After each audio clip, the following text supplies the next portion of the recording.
இந்த லீக்கேஜ் இந்த கரப்ஷனை நிறுத்தினாலே சரியான பணம் கிடைக்கும். என்ன வளம் இல்லை இந்த திருநாட்டில், ஏன் கையை ஏந்த வேண்டும் அயல் நாட்டில் மாதிரி.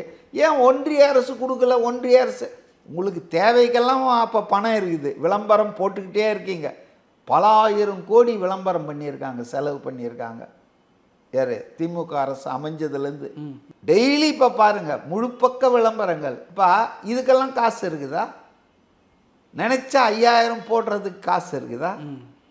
ஆக உங்களுக்கு வந்துங்க நிதி நிலைமை மோசம்ன்றது வழக்கமாக சொல்கிற வசனம்தான் அது.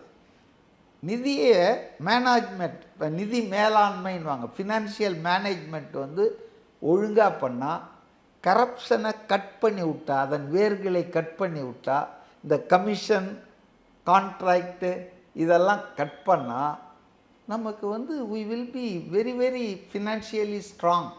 நம்ம கடன் வாங்க வேண்டிய அவசியம் இல்லை, நம்ம வட்டி கட்ட வேண்டிய தேவையில்லை. அப்போ பிகாஸ் ஆஃப் திஸ் கரப்ஷன், நான் பல நேர்காணலில் சொல்லியிருக்கேன், கேட்டிருப்பீங்க. தமிழ்நாட்டின் பிரச்சனைகள் லஞ்சத்தை ஒழிச்சிட்டா பாதி தீர்ந்துருங்க, ஆட்டோமேட்டிக்காக தீரும். பாதி பிரச்சனை, மோர் தென் 50% issues that which we are facing now, Tamil Nadu people are facing, எல்லாம் டக்குன்னு மறைஞ்சிடும். ஏன்னா லஞ்சம், இந்த ஊழல், இந்த கமிஷன் இதுதான் எல்லாத்தையுமே சிஸ்டத்தையே கொலாப்ஸ் பண்ணிகிட்ருக்கு. அதனால் அதை வந்து நான் சரி பண்ணுவேன்னு சொல்கிறார் இல்லையா, அதுதான் அவருடைய பதில். சாத்தியமா?